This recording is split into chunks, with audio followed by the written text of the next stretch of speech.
Agak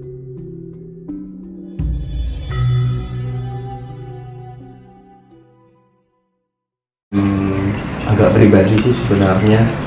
Saya beberapa kali, mohon maaf ya, menjumpai sosok figur begitu. Sepengetahuan saya secara secara agama, atau kemudian saya juga ketemu sama beberapa sesepuh gitu ya. Ritualitasnya juga kelihatannya bagus gitu. Tutur katanya juga bagus gitu. Tapi di sisi lain saya melihat dia nggak bisa mengendalikan emosional, nafsunya. ya emosional. Dia tidak bisa mengendalikan keinginannya gitu. Padahal saya sendiri tahu sebenarnya bahwa hakikat penciptaan laki-laki itu memang dia memiliki naluri sebagai pemburu wanita secara umum. Siapapun dia, hanya orang-orang tertentu aja yang bisa mengendalikan. Saat tidak bisa mengendalikan itu kan bahayanya nanti itu menjadi warisan, mas. Jadi warisan untuk anak cucu sifat-sifat itu gitu. Nah, yang jadi masalah, kenapa banyak orang yang ritualnya kelihatannya bagus, ya kan, ibadahnya bagus, tapi justru nggak bisa mengendalikan itu nafsu, sampai memperkosa santri, sampai menggauli tamu yang datang ke rumahnya segala macam dengan berbagai trik yang dilegitimasi sah oleh dirinya pribadi gitu. Akarnya di mana dan bagaimana supaya kita bisa mengendalikan hal itu supaya nggak menjadi warisan buat anak cucu kita secara sifat gitu. Gimana, Mas? Ini kembali pada pemahaman, ya. Saya ulangi lagi, adalah pemahaman. Negeri kita itu penuh dengan ilmu yang tidak dimiliki oleh negara lain. Dan sekarang itu menjadi sesuatu paham yang dianggap adalah musyrik.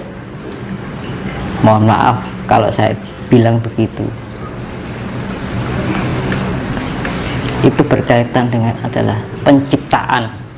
Namun banyak orang yang mempersepsikan itu salah. Ya. Jenengan lihat situs yang ada di Candi Ceto.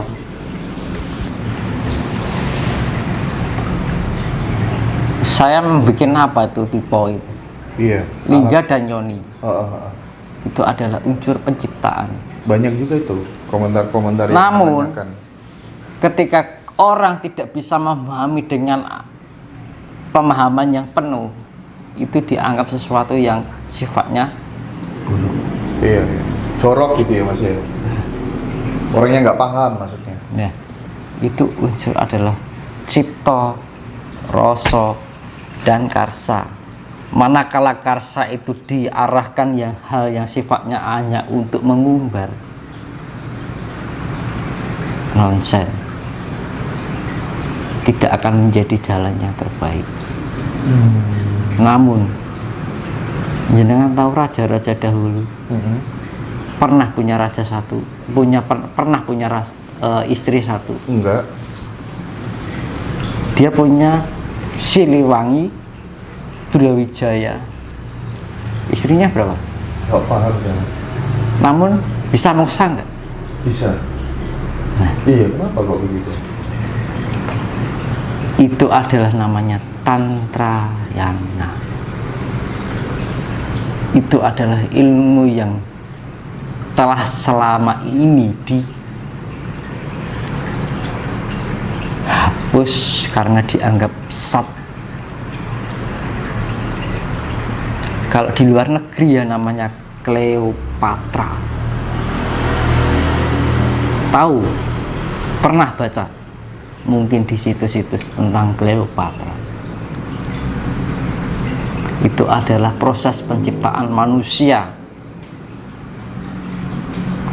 Namun yang terjadi adalah pembatasan-pembatasan tentang hikmah dan maksud dari apa itu adalah penciptaan.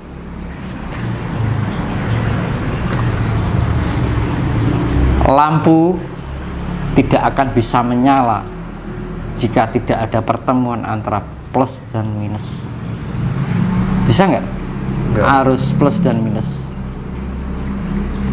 bisa menyala tanpa itu, ya kan bisa. Namun ini sebenarnya adalah ilmu rahasia yang telah tertinggalkan. Kenapa tertinggalkan? Dianggap itu adalah ilmu yang dianggap buruk. Namun itu sebenarnya itu tidak boleh diwejarkan. Biar semua netizen ataupun mungkin membaca dengan literatur masalah itu, pahamilah tentang penciptaan manusia. Siwa, ketika Siwa menciptakan manusia, tidak akan terjadi tanpa Hawa. Hawa itu adalah suhu.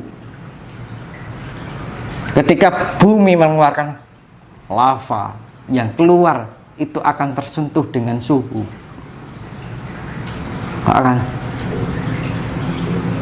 Dia akan melahirkan sifat yang ilmiahnya itu adalah pertama pelapukan, ya, terjadi penyuburan, terjadi pertumbuhan. Itu yang terjadi adalah, yang diceritakan adalah Hanoman. Hanoman tercipta dari Dewi Anjani yang tumbuh dari Dewa Siwa. Siwa adalah manifestasi dari lava atau magma yang tumbuh pertama ketika mengeluarkan lava di bumi, mengeluarkan lava yang terbentuknya gunung, mengeluarkan lava terkontaminasi dengan suhu, berjalan dengan berjuta-juta tahun, akhirnya terbentuknya lah manusia.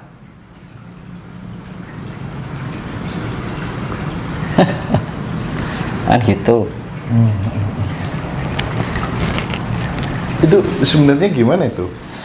Raja-raja, bahkan founding fathers kita. Nah, ini saya jelaskan masalah itu dulu ya. Saya urutkan biar nanti paham. Enggak yang istrinya banyak tadi loh. Kenapa, Itu Pak? nanti proses penyempurnaan. Karena apa? Ada ilmu kanoman, kasepuan, dan kasampurnan. Kanoman itu istilahnya disilet ora apa-apa, mangan beling ora, kita mangan pecahan gelas nggak apa-apa, itu kanoragan. Nah, rawa rontek itu namanya kanoragan. Iya. Kalau kasepuan itu lebih kita memahami tentang arti kehidupan, kan gitu. Tapi kalau kasampurnan, kita lebih memahami tentang kesempurnaan hidup dari proses penciptaan, pemeliharaan hingga peleburan. Sangkan paraning dumadi. Dan ilmu sangkan paraning dumadi tidak bisa diwedhar secara umum. Hanya bisa orang yang bisa memahami. Itu. Satu adalah kanoragan, kasepuan, dan kasampurnan. Nah itu, ini ilmu yang telah terhapuskan dari negeri ini di zaman sekarang, yang dianggap tidak semestinya. Yang kasampurnan ya.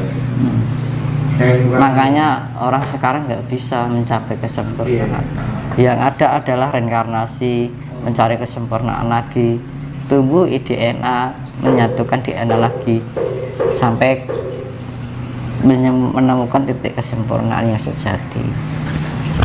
Nah, namanya dibilang wahyu. Wahyu ada beberapa macam. Wahyu itu sebenarnya apa sih?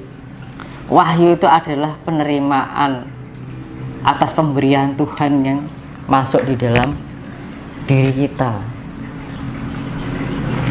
Ada beberapa macam wahyu sudah diterangkan, bisa dilihat di situs-situs mungkin loh ya. Kalau ada wahyu purbo adalah wahyu katentraman, kebahagiaan. Wahyu sejati adalah suatu sifat yang nyata, kebenaran tentang keilahian.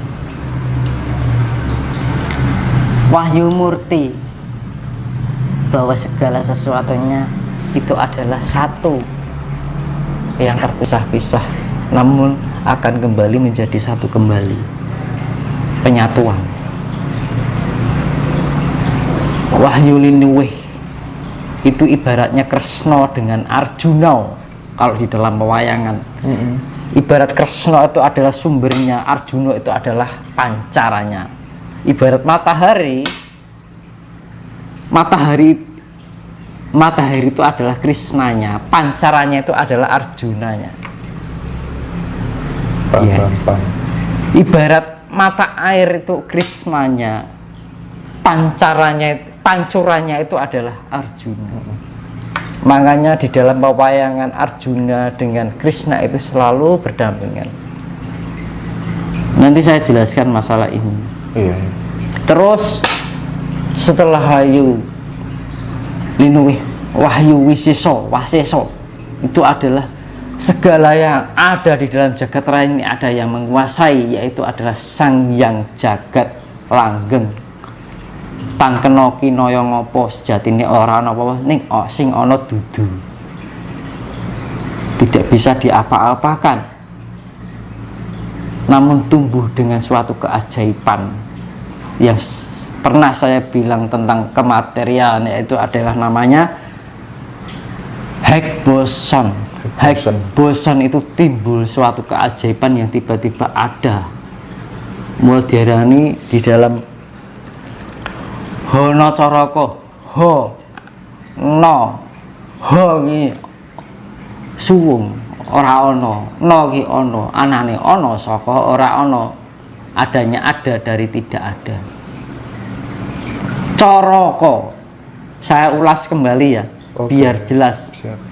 Coroko hono, anane ono saka ora ono. Coroko, cipta rasa lan karso. Karso ini dulu ya. Makanya Siwa, Brahma, Wisnu, Siwa, penciptaan, pemeliharaan, peleburan atau kesempurnaan. Di sini bisa menjadi dua, mau jadi lebur atau menjadi sempurna. Bener, jejeg, jujur, ini rasa dihapusi. Iki berlaku kita dengan sebuah kebenaran. Kebenaran itu bisa benar baik, bisa benar tidak. Itu namanya jejeg, itu suatu hal yang tidak bercabang, yaitu apa adanya. Jejeg lurus. Kita arahnya ke Tuhan, ya arahnya ke Tuhan. Kita ke arahnya tidak baik, ya arahnya tidak baik. Bener, jejeg, jujur. Hasilnya itu adalah, yaitu kalau kita sudah menjalani cipta, rasa, dan karsa, hasilmu ya karsamu kui karma. Karma baik yang dihasilkan adalah karma baik atau buruk, tergantung cipta, rasa, lan hasilnya karsa.